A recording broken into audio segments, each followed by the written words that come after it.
Radio Vissou. Votre web radio locale. www.radiovissou.fr. Je suis en compagnie de Jean-Michel Bardou, qui est à la fois éditeur et auteur, mais nous allons commencer en parlant de Jean-Michel Bardou, éditeur.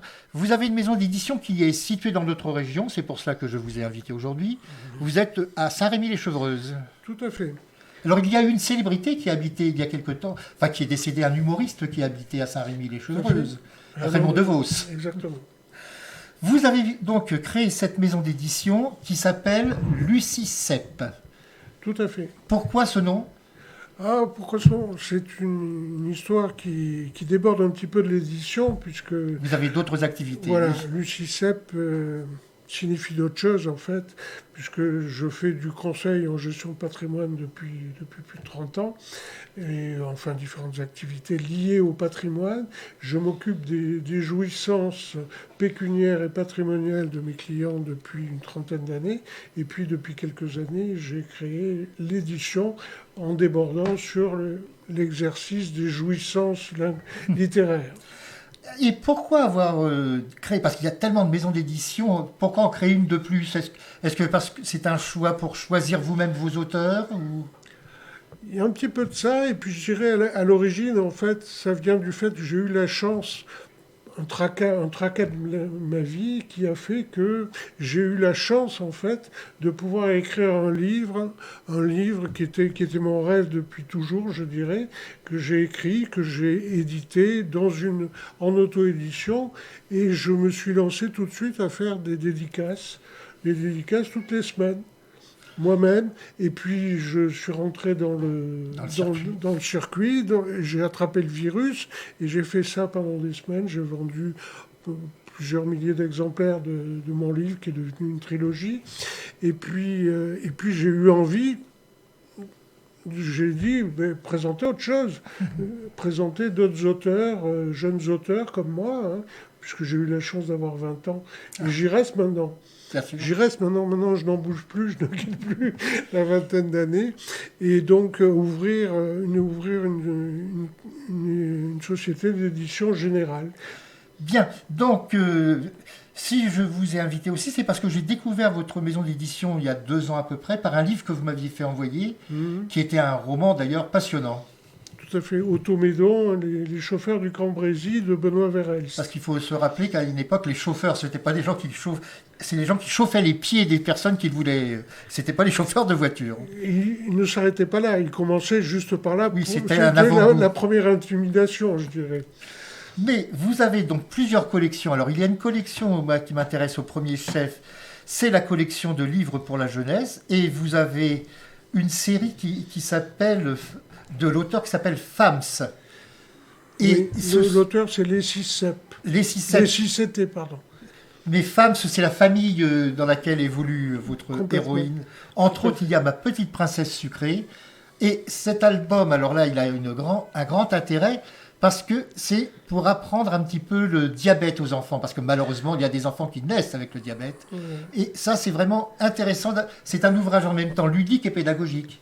Tout à fait. Alors la série FAMS, en fait, ce sont raconte les bêtises de Mélissa, en fait, à l'école, en vacances, etc. Puis elle tombe amoureuse. Il y a déjà un alphabet de bêtises aussi. Pour ceux qui savent combien il y a de lettres dans l'alphabet, ils savent combien il y a de bêtises, effectivement, dans ce volume. Donc il pourrait y avoir encore d'autres volumes à paraître, je pense. Il y en aura encore 2. Il y en aura encore 2. Et Ma princesse sucrée, c'est le seul qui soit sérieux, justement. Puisque sur un sujet sérieux, mais... C'est sa grande sœur, la grande sœur de Mélissa, qui explique ce qu'il faut faire ou pas avec le sucre. Et ces albums sont au prix de 11 € pièce, si l'on peut dire chacun. Puis le volume, dirons-nous, plus de pièces, c'est pas très joli. Tout à fait. Vous avez pour les enfants... Ah oui, pardon, je vous interromps. Excusez-moi. Au niveau des prix, là, ce sont les prix actuels, les prix qui vont malheureusement changer prochainement, puisque depuis hier, j'ai signé le contrat de distribution, en fait, avec le Hachette Livre.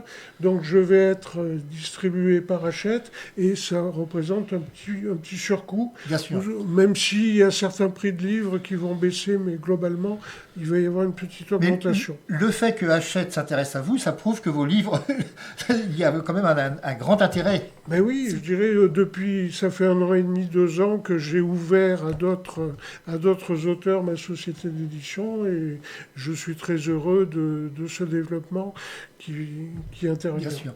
Alors, il y a aussi pour les enfants la fête du village. Alors, c'est un album. Enfin, il y a une histoire que les enfants qui savent lire peuvent déjà lire, les parents peuvent la leur raconter. Bien sûr. Mais il y a des illustrations et des coloriages. Exactement. Exactement, et des gros caractères. C'est en fait un petit livre qui est tourné vers les enfants qui apprennent à lire, donc je dirais aux alentours de 5-6 ans, et qui permettent, c'est l'histoire tout simplement qui se passe dans un petit village de montagne qui accueille la fête foraine annuelle, et donc il y a le déroulé des 7 jours de fête avec les manèges, le feu d'artifice, etc., les différents jeux d'enfants. Et un album également qui nous permet d'élucider le mystère du 29 février, puisque celui-ci, on ne le voit que tous les 4 ans.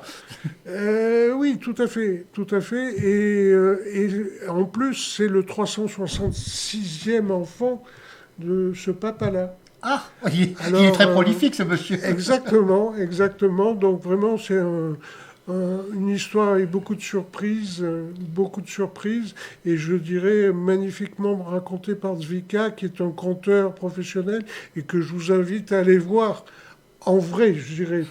Alors, autre auteur, lui, prolifique, c'est Jacques-René Martin, car il a publié de nombreux ouvrages déjà chez vous. Il y a une trilogie qui s'appelle Casse-Pierre, alors qui se passe, je ne l'ai pas encore lu, mais ça ne va pas tarder. Ça se passe essentiellement sous la monarchie de Juillet, je crois, de 1830 à 1848. C'est bien cela? Oui, tout à fait. Ça commence dans les années 20, en fait. Ça commence dans les années 20, c'est l'histoire d'un tailleur de pierre qui s'installe à Paris et qui découvre donc les violences urbaines. Puis dans le deuxième, donc ça, dans le Campus du Destin, le premier tome. Après, ensuite, c'est les enchaînés où là, il part à Constantinople délivrer quelques esclaves. Et puis quand il revient dans le 3e épisode, la barricade sanglante. Bah, c'est la révolution de 1848. Exactement, où là, il est acteur dans la révolution de 1848. Alors signalons quand même que cet auteur, Jacques-René Martin, est également auteur de théâtre. Oui. Alors, Jacques-René Martin, c'est un ancien producteur de télévision. Il était Antenne 2 en même temps que son homonyme Jacques Martin, mais il gagnait pas Oui. le même salaire, mais bon. Mais c'est lui, je crois qu'il était producteur d'une émission qui a été célèbre à son époque, c'était Psycho. Oui, exactement. Oui, j'ai vu exactement. Ça. Et bon, il continue à avoir des activités théâtrales et à m'accompagner souvent en dédicace dans différents salons. Mais comme je vous l'ai dit tout à l'heure, je pense l'inviter dans quelques temps, lorsque j'aurai lu cette trilogie, je pense l'inviter dans notre émission. Avec plaisir. Ce sera avec plaisir. Et nous avons parlé de vous éditeur, mais pas encore de vous auteur. Et vous avez donc cette fameuse trilogie 46 934, le paradoxe des étaux. Est-ce que vous pouvez expliquer ce titre un petit peu mystérieux? Alors, vous aurez une définition directe de 46 934 dans le premier épisode, mise en bouche, qui se passe entre 4 murs. Et puis ensuite des définitions symboliques dans le 2e et le 3e épisode, Julie puis dérisoire, où là des définitions symboliques parce que c'est un nombre en fait que je trouve très riche. Alors pour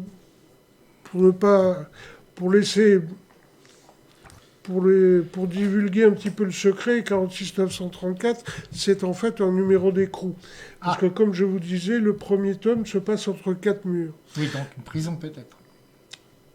On ne le dit pas maintenant, il faut découvrir les ouvrages. Voilà. Mais bon, c'est une saga sociéto-familiale qui se passe à l'heure actuelle, qui débute en 2017, enfin qui se déroule entre 2017 et mi-2020, et qui regroupe en fait une trentaine d'années de la vie de cette famille. Alors il y a bien d'autres ouvrages, on ne peut pas les présenter tous aujourd'hui, mais vous avez un site bien évidemment où on peut retrouver vos ouvrages. Tout à fait. Vous êtes sur Internet comme tous les éditeurs, ou presque tous. Complètement. Et tous les ouvrages que j'ai publiés, que je continuerai à éditer, sont tous aussi bien en version brochée qu'en version numérique. Oui, c'est maintenant Donc, beaucoup, ça se fait beaucoup maintenant. Vous pouvez trouver tout ça sur notre site www.édition au pluriel, Lucicep, édition au pluriel, Lucie avec un E. Et CEP, C-E-P. Et CEP, C-E-P, comme le cep de vigne. Voilà. Édition lucicep.fr. Et si des auteurs qui ont des manuscrits prêts, ils peuvent vous contacter par ce site aussi, pourquoi pas? Bien sûr, c'est tout à fait possible justement sur le site où ils pourront justement directement communiquer leur tapuscrit avec un résumé sur le site et non pas par mail. Parce que le mail, c'est comme tout, tout peut être attrapé dessus. Bien sûr. Hein. Alors, tant qu'à éditer un chef-d'œuvre, autant qu'il reste unique. Bien sûr. Qu'il ne soit pas copié avant même d'être édité. Eh bien, Jean-Michel Bardou, je vous remercie d'être venu à Vissou aujourd'hui pour nous parler de votre maison d'édition et de vos auteurs. Comme je vous l'ai dit, il y a certains de vos auteurs certainement qui passeront dans notre studio. Sur le blog de l'émission, il y avait déjà eu cet ouvrage sur les chauffeurs du Nord. Oui. Il y aura d'autres ouvrages, très prochainement les ouvrages pour enfants, puisque nous approchons de Noël. Et je n'en doute pas, il y aura peut-être, quand j'aurai eu le temps de lire vos propres livres, ils y seront également. Encore merci à vous, et puis je vous souhaite une bonne journée. Merci à vous. Radio Vissou, votre web radio locale. www.radiovissou.fr